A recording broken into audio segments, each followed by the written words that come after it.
nalinda obufungo bwalemera n'omukyala yadduka nafuuwa emmindi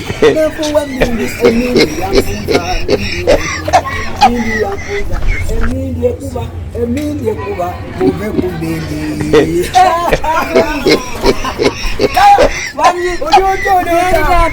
wagawulidde agekawala kawala etabuse ntambula mpulira nsanga omwana bambi alina kapito wa mitwalo 5 awo mbulirawo naleeta amenvu nateekawo naleeta bogoya naleeta bikibiki ovakedo nateekawo omukazi yamukubyeko kapito wazitwala amenvu